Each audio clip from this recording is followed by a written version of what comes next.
Friends, स्वागत है आपका आपके स्टडी प्लैनेट में।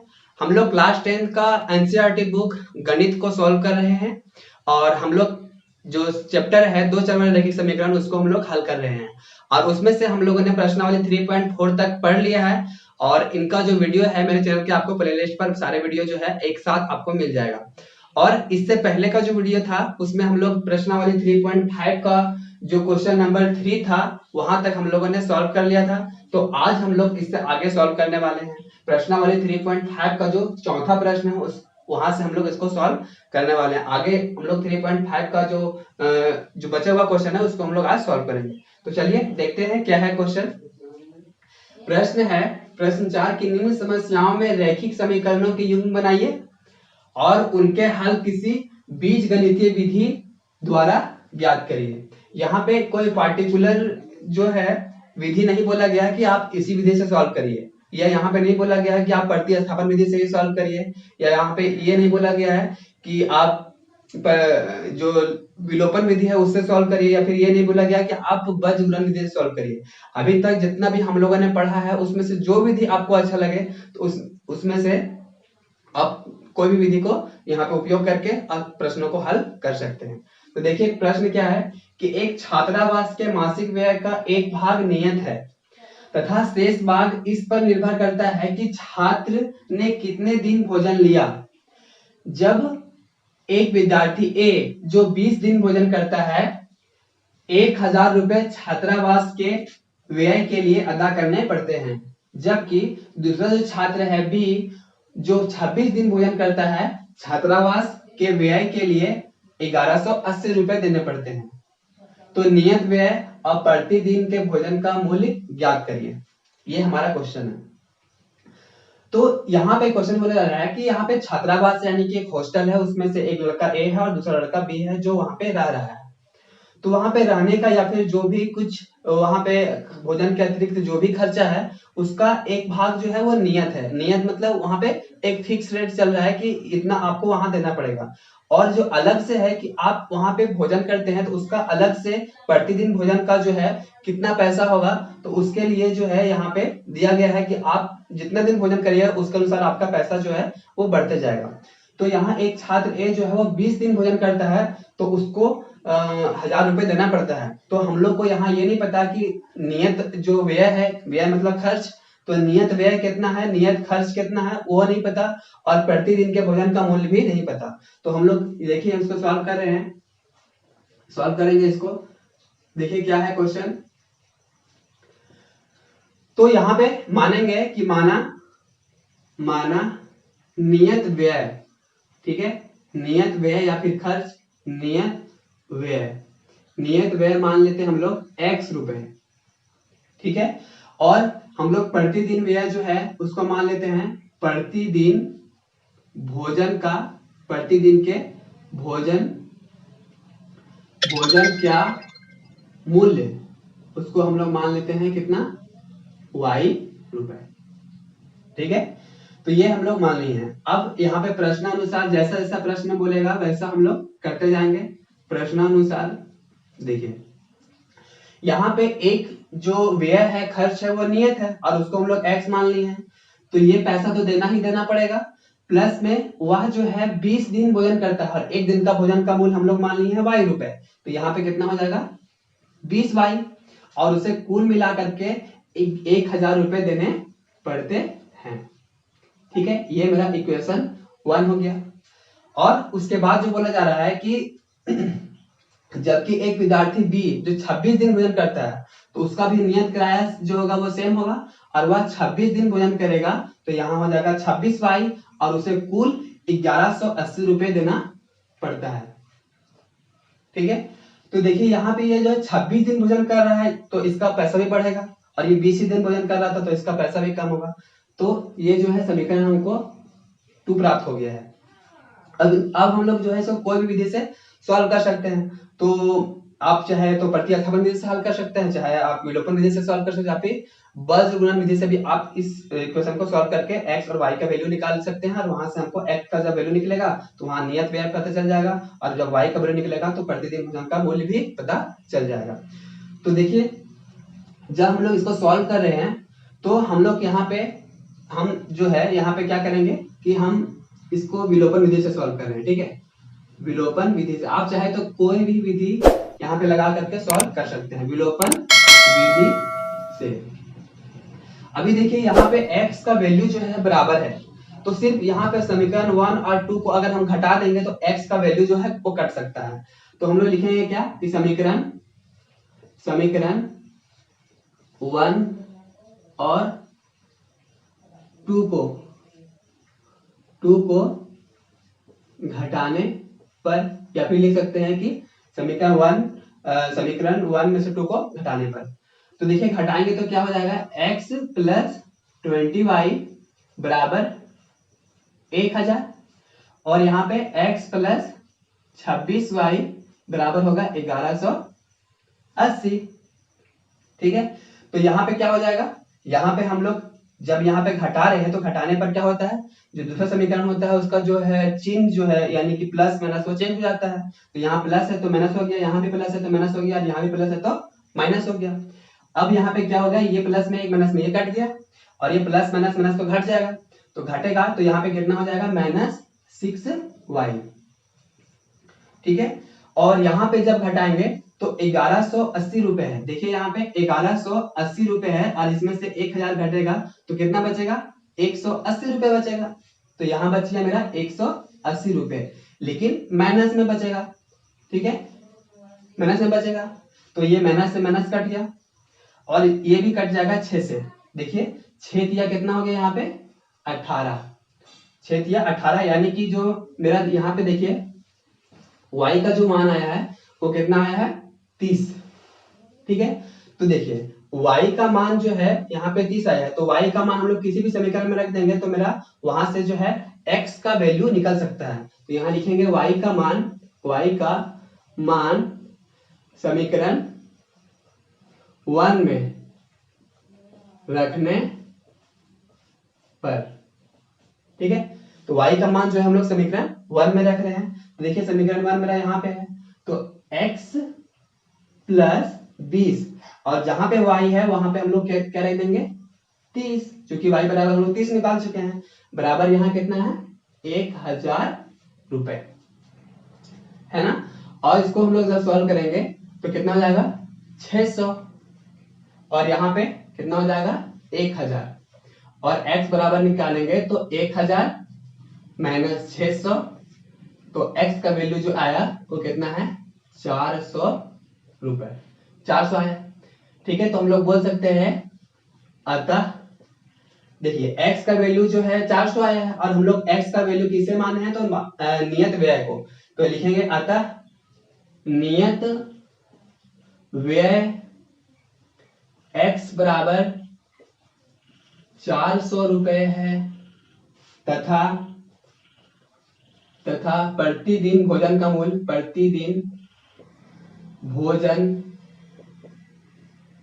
का मूल्य जो y रुपए है बराबर हो जाएगा कितना 30, ठीक है। तो ये हमारा आंसर हो गया। तो x का जो वैल्यू आएगा वो कितना आएगा 400, और y का जो वैल्यू आएगा वो आएगा 30। तो इस तरह जो है इस क्वेश्चन को हम लोग सॉल्व कर लिए हैं। आइए हम लोग अगला क्वेश्चन को देखते हैं। तो अब हम लोग अगला प्रश्न देखते हैं। प्रश्न 4 का जो पार्ट 2 है, एक भिन्न 1/3 हो जाती है जब उसके अंश से 1 घटाया जाता है, और वह 1/4 हो जाती है जब हर में 8 जोड़ दिया जाता है, तो वह भिन्न ज्ञात करिए।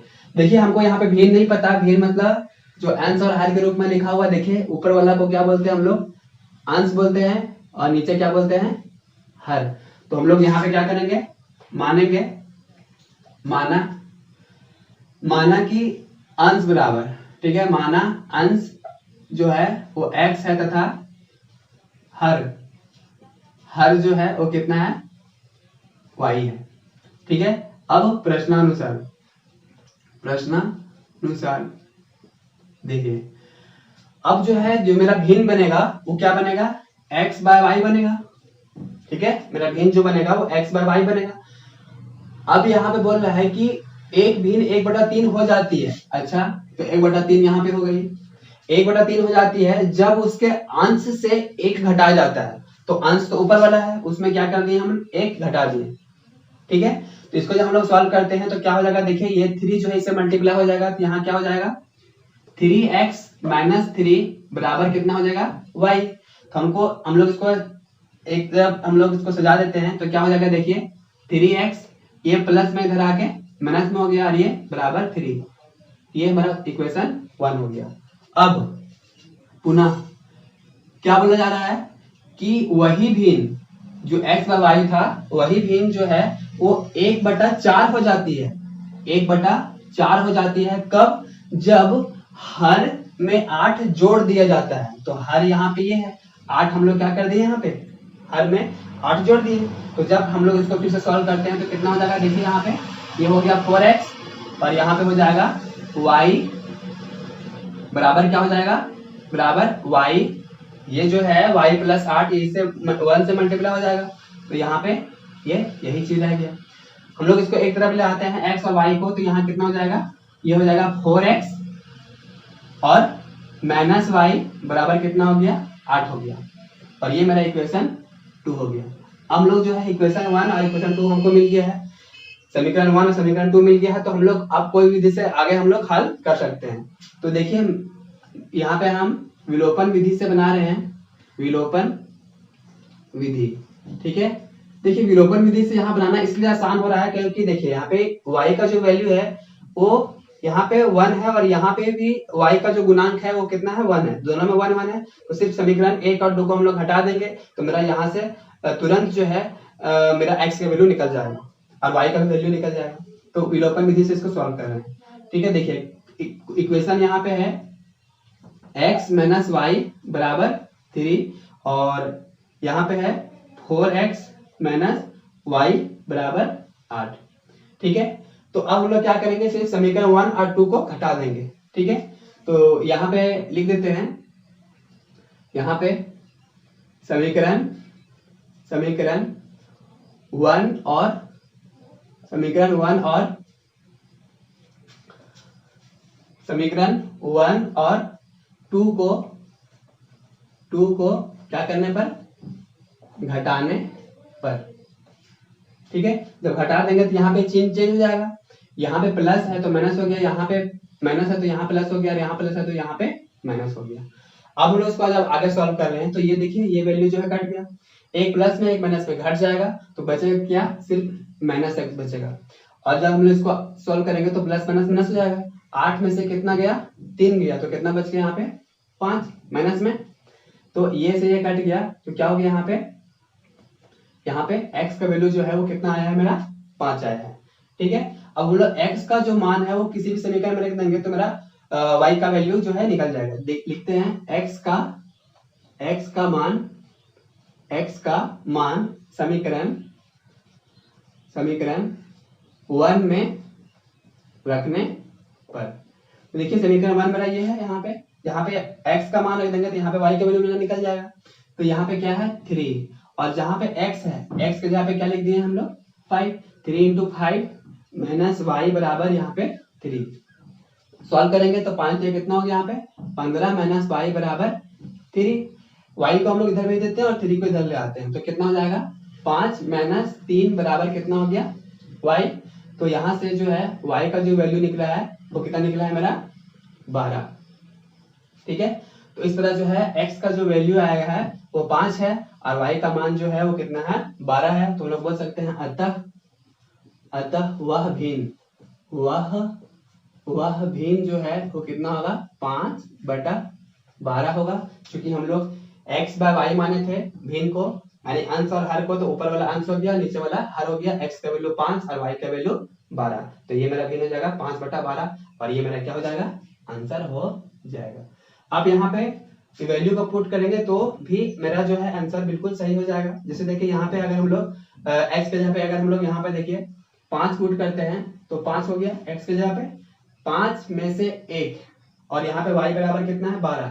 तो जब हम लोग इसको सॉल्व करेंगे तो कितना आना चाहिए मेरा 1/3 आना चाहिए। तो देखते हैं 1/3 आता है कि नहीं। तो यहाँ घटाएंगे कितना होगा 4/12 और 4 और 4 12, तो सही में कितना है 1/3 है। तो इस तरह जो है हम लोग बोल सकते हैं कि वह भिन्न जो है 5/12 है। तो ये क्वेश्चन भी सॉल्व हो गया। आइए हम लोग अगले देखते हैं अगला क्वेश्चन क्या है। अगला जो क्वेश्चन है देखिए कि यश ने एक टेस्ट में 40 अंक अर्जित किए जब उसे प्रत्येक सही उत्तर पर 3 अंक मिले तथा अशुद्ध उत्तर पर यानी गलत उत्तर पर 1 अंक काट लिया गया। यदि उसे सही उत्तर पर 4 अंक मिलते तथा अशुद्ध उत्तर पर 2 अंक मिलते तो यश 50 अंक अर्जित करता। तो टेस्ट में कितने प्रश्न थे उसको निकालना है।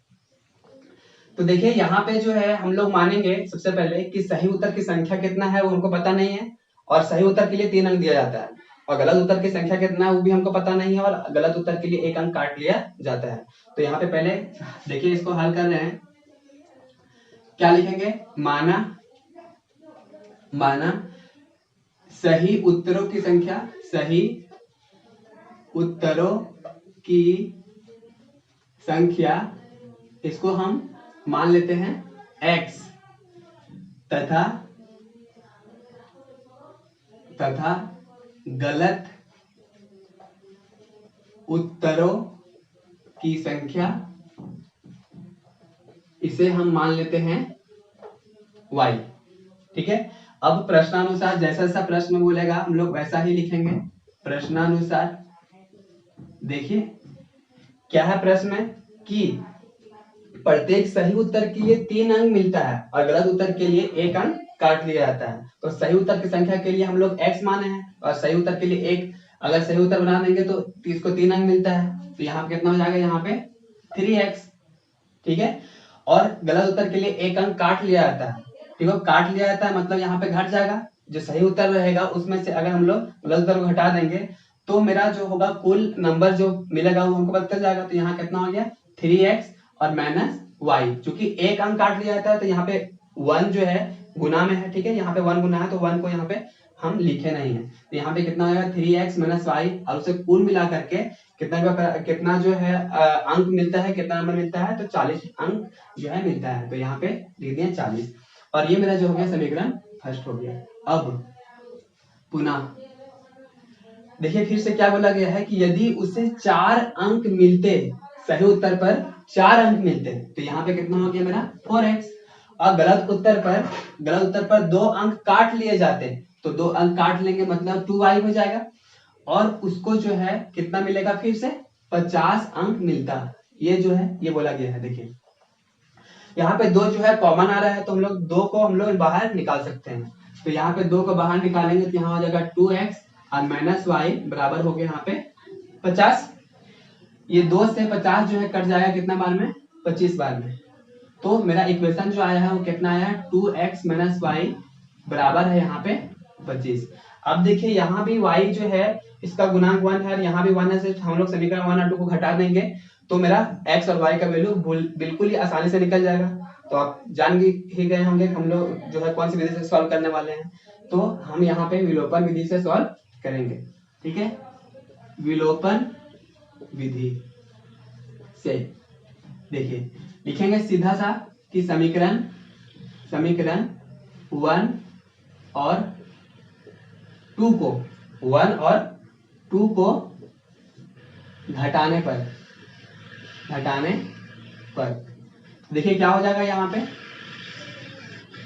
हो जाएगा 3x माइनस y बराबर हो गया 40 और दूसरा समीकरण है वो क्या है? 2x माइनस y अब बराबर हो गया मैं यहाँ पे कितना? 25। ठीक है। तो यहाँ पे क्या हो जाएगा? चिन्ह जो है चेंज होगा। यहाँ प्लस है तो माइनस, माइनस है तो प्लस और प्लस है तो माइनस। तो ये देखिए ये कट गया। प्लस माइनस माइनस तो यानी घट जाएगा तो यहाँ क्या बचेगा? सिर्फ x बचेगा। और जब यहाँ पे घटाएंगे तो कितना बचेगा? यहाँ पे बचेगा 5 और ये गया तो 3 2 मतलब 15 यानी कि x का जो वैल्यू आया है वो है 15 यानी कि मेरा सही उत्तरों की संख्या जो है वो कितना है? 15 है। ठीक है। अब लिखते हैं कि x का मान नो समीकरण 1 और 2 किसी में भी रख सकते हैं। ये समीकरण 2 है मेरा। ठीक है। x का मान समीकरण 1 में रखने पर समीकरण 1 मेरा यहाँ पे है तो 3 इंटू x का वैल्यू कितना है? यहाँ पे 15 माइनस कितना हो गया? यहाँ पे y बराबर हो गया यहाँ पे 40। इसको इधर ले आते हैं तो कितना हो जाएगा? देखिए 5 दिया यहाँ 15 दिया हो गया यहाँ पे 45। ठीक है, और ये +40 इधर आके क्या हो गया -40, और ये जो है इसको उधर भेज देते हैं तो कितना हो गया यहाँ पे y। तो मेरा y का जो वैल्यू आया है, y का मान है वो कितना है मेरा, y का मान है वो है मेरा 5। ठीक है, y का वैल्यू कितना है 5 है। तो यहाँ क्वेश्चन पूछ रहा था कि टेस्ट में प्रश्न कितने थे, तो देखिए सही उत्तर जो है वो मेरा 15 है और गलत उत्तर जो है वो 5 है, यानी कुल मिला करके मेरा 20 प्रश्न था। तो हम लोग बोल सकते हैं कि अतः टेस्ट में प्रश्नों की संख्या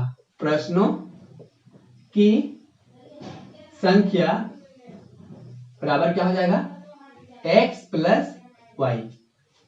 तो देखिए x का वैल्यू यहाँ पे कितना है 15, और y का वैल्यू कितना है यहाँ पे 5।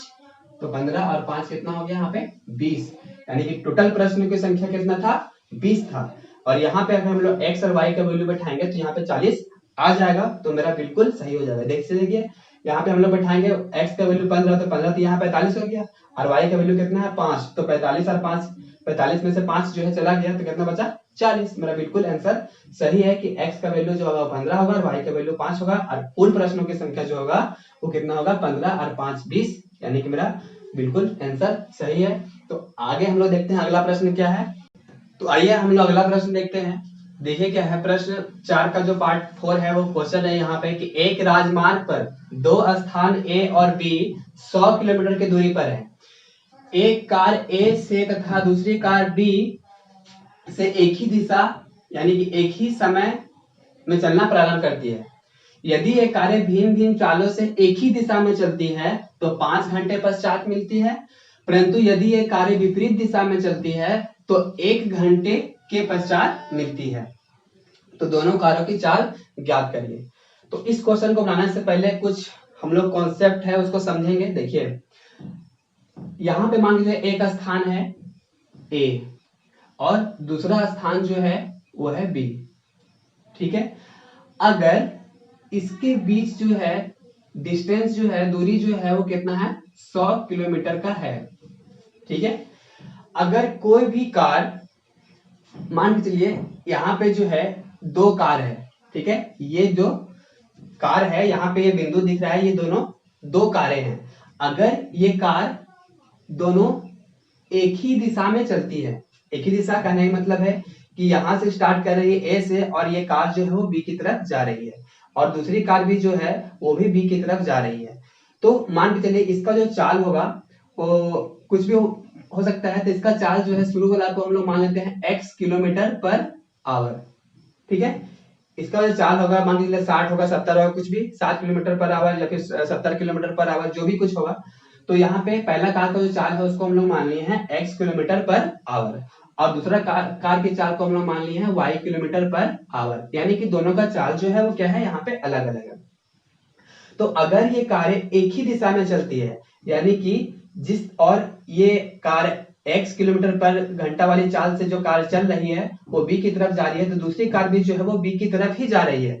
तो अगर ये कारें जो है एक ही दिशा में चलती है तो उस समय क्या होगा कि इन लोग दोनों का चाल जो है वो क्या होता है घट जाएगा। यानी कि जब हम लोग एक ही यानी कि समान दिशा में बोलेंगे, समान दिशा।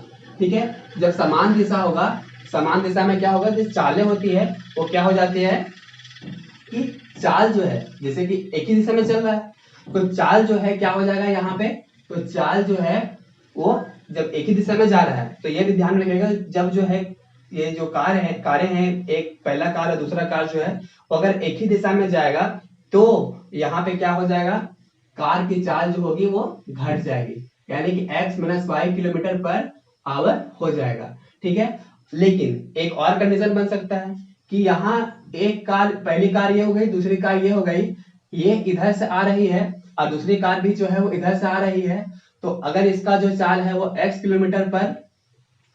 किलोमीटर/आवर है और दूसरा का चाल जो है वो कितना है y किलोमीटर/आवर है, तो देखिए दोनों जो है विपरीत दिशा में चल रही है, यानी कि एक कार इधर जा रहा है और दूसरी कार जो है वो इधर आ रही है। ठीक है, तो अगर एक कार इधर जा रही है दूसरी कार इधर आ रही है तो यहाँ पे विपरीत दिशा में हो गया, और जब विपरीत दिशा में चाल होता है तो वहां पे चाल जो होती है वो क्या होती है जुट जाती है, यानी कि जोड़ देंगे तो विपरीत दिशा में चाल, विपरीत दिशा में चाल, विपरीत दिशा में जो चाल होगा, ठीक है, वो क्या हो जाएगा x plus y kilometre per hour, ठीक है। और देखिए यहाँ पे जो दूरी चाल का जो समय जो रेशियो होता है समय का, दूरी चाल और समय का जो मान होता है वो क्या होता है, देखिए अगर हम लोग समय बराबर लेंगे, समय बराबर क्या होता है, समय बराबर दूरी और बटा चाल, ये चीज जो है आप लोग पहले से जानते होंगे, ठीक है। अगर हम लोग देखिए, अगर हम लोग दूरी बराबर निकालेंगे, अगर हम लोग यहाँ पे दूरी बराबर निकालेंगे तो ये चाल यहाँ पे गुना हो जाएगा, तो क्या हो जाएगा यहाँ पे समय बराबर समय इनटू क्या हो जाएगा यहाँ पे चाल, यानी कि दूरी बराबर हो जाएगा समय गुना चाल। अब हम लोग इस क्वेश्चन पर आते हैं। देखिए एक स्थान है यहाँ से A से लेके B तक, देखिए ये स्थान A हो गया और दूसरा स्थान जो हो गया वो हो गया B, और यहाँ पे जो है दोनों के बीच जो डिस्टेंस है वो कितना है, तो 100 किलोमीटर पर 100 किलोमीटर है, ठीक है। यहाँ से यहाँ तक का जो डिस्टेंस है वो कितना है, 100 किलोमीटर है। अब एक कार जो है, एक कार A से तथा दूसरी कार B से जो है एक ही दिशा में एक ही समय में चलना प्रारंभ करती है। यहाँ पे बोला जा रहा है कि एक कार A का दूसरी कार B एक ही समय से चलना प्रारंभ करती है, यदि ये कारें भिन्न भिन्न चालों से एक ही दिशा में चलती है। अब देखिए अब ये कंडीशन आ गई एक ही दिशा में, ठीक है। तो यहाँ पे देखिए हम लोग इसको सॉल्व कर रहे हैं, क्या लिखेंगे, माना कि यहाँ पे कार, माना कार A की चाल, माना कार A की चाल जो होगा वो क्या होगा x किलोमीटर पर आवर, ठीक है। तथा दूसरी कार, दो कारें हैं यहाँ पे, ठीक है, तो दूसरी कार की चाल, दूसरी कार की चाल जो होगा वो कितना होगा y किलोमीटर पर आवर होगा। अब प्रश्नानुसार देखिए, प्रश्नानुसार यहाँ पे बोला जा रहा है कि एक ही दिशा में चलती है, और जब एक ही दिशा में चलती है तो चाल जो होता है वो क्या होता है मेरा घट जाता है। देखिए एक ही दिशा में मतलब समान दिशा में चलेगी तो चाल जो होगा वो क्या होगा घट जाएगा, तो यानी कि x माइनस वाई हो जाएगा यहाँ पे, ठीक है। तो बोल रहा है कि एक ही समान दिशा में चलती है तो 5 घंटे पश्चात मिल रही है, तो समय बराबर, तो यहाँ पे देखिए समय दिया हुआ है और दूरी जो है दोनों के बीच कितना है, तो 100 किलोमीटर। देखिए तो दूरी जो हो गया वो कितना हो गया 100 किलोमीटर, इसके अनुसार देखिए दूरी जो है वहां पे कितना है 100 किलोमीटर हो गया।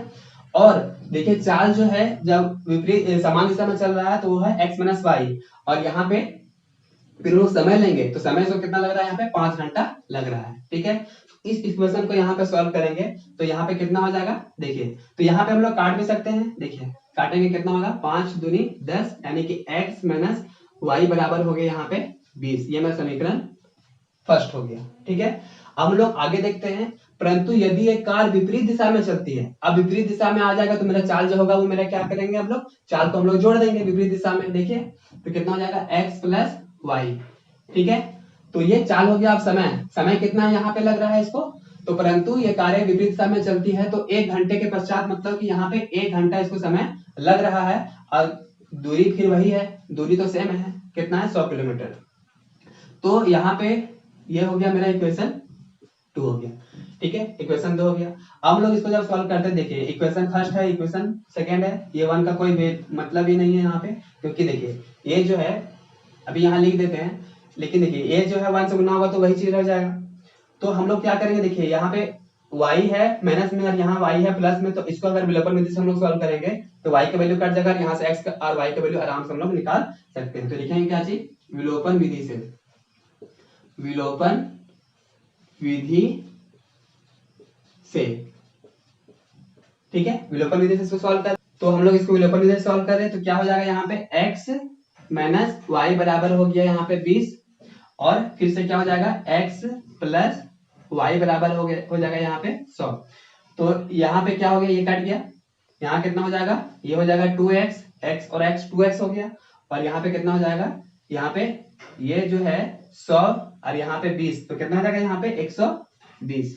इसको काटेंगे तो कितना हो जाएगा, देखिए 2 6 12, यानी कि मेरा x का जो वैल्यू आया है वो है 60, यानी कि कार ए का जो चाल होगा वो कितना होगा 60 किलोमीटर पर आवर होगा। हम लोग x का मान हम लोग रख देते हैं समीकरण x का मान समीकरण 1 में रखने पर, समीकरण 1 में रख देंगे। देखिए समीकरण 1 मेरा यहाँ पे है तो कितना आएगा 60 माइनस y बराबर हो गया यहाँ पे 20। ठीक है, तो यहाँ पे कितना होगा 60 और इसको इधर ले आते हैं तो ये हो गया 20 और बराबर यहाँ पे हो गया y। तो हम लोग बोल सकते हैं कि y का जो वैल्यू होगा वो कितना होगा 40। तो बोल सकते हैं कि अतः पहली कार की चाल जिसको हम लोग x माने थे तो कितना होगा x ये हो जाएगा 60 किलोमीटर पर आवर तथा दूसरी कार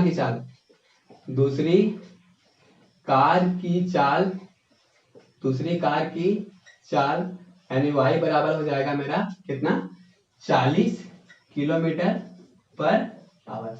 तो इस तरह जो है इस क्वेश्चन को हम लोग सॉल्व कर लिए हैं। तो आइए हम लोग अगला क्वेश्चन देखते हैं। तो हम लोग इसका जो सबसे लास्ट क्वेश्चन है प्रश्न नंबर 3.5 का उसको हम लोग देख लेते हैं।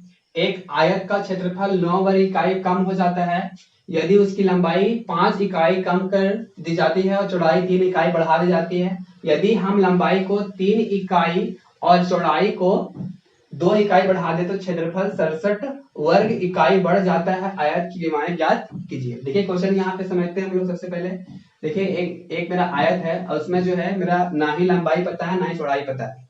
ठीक है, सबसे पहले हम लोग जो है लंबाई को x मान लेते हैं और चौड़ाई को y मान देते हैं। अगर हम लोग ऐसा करेंगे तो इसका जो क्षेत्रफल आएगा, क्षेत्रफल क्या होता है तो क्षेत्रफल जो होता है वह लंबाई गुना क्या होता है चौड़ाई होता है। ठीक है, तो क्षेत्रफल आएगा क्या x और y आएगा। तो हम लोग क्या मानेंगे इस क्वेश्चन को सॉल्व करने के लिए कि ये जो लंबाई है उसको हम लोग x मान लेंगे, चौड़ाई को हम लोग y मान लेंगे और क्षेत्रफल जो हो जाएगा वो मेरा x और y हो जाएगा। देखिए हम लोग इसको सॉल्व करते हैं। लिखेंगे क्या माना x यहाँ पे लिखेंगे आयत की विमाएं ज्ञात करिए ये बोला जा रहा है यहाँ पे। तो मानेंगे माना लंबाई बराबर होगा वो होगा x इकाई, चूंकि यहाँ पे इकाई दिया है। देखिए ये जो है सारा कुछ जो है वो यूनिट में दिया हुआ है तो हम लोग यहाँ पे मान लेंगे x इकाई। ठीक है, तथा चौड़ाई जो है चौड़ाई कितना होगा चौड़ाई बराबर यहाँ पे y इकाई ये हो जाएगा। अब प्रश्नानुसार देखिए प्रश्न में क्या बोला जा रहा है। प्रश्नानुसार देखिए ये तो मेरा हो गया क्या, देखिए ये मेरा हो गया क्षेत्रफल। ठीक है, ये लंबाई गुना चौड़ाई। देखिए क्षेत्रफल यहाँ पे हो जाएगा x और y और लंबाई गुना चौड़ाई कितना है यहाँ पे x इंटू y है तो x इंटू यहाँ पे हो गया y। अब देखिए क्वेश्चन में क्या बोला जा रहा है यहाँ पे कि यदि उसकी लंबाई 5 इकाई कम कर देंगे। ठीक है, तो लंबाई में 5 इकाई कम कर देते हैं हम लोग, 5 इकाई घटा दिए। ठीक है, 5 इकाई हम लोग क्या कर दिए कम कर दिए और चौड़ाई में 3 इकाई बढ़ा दें।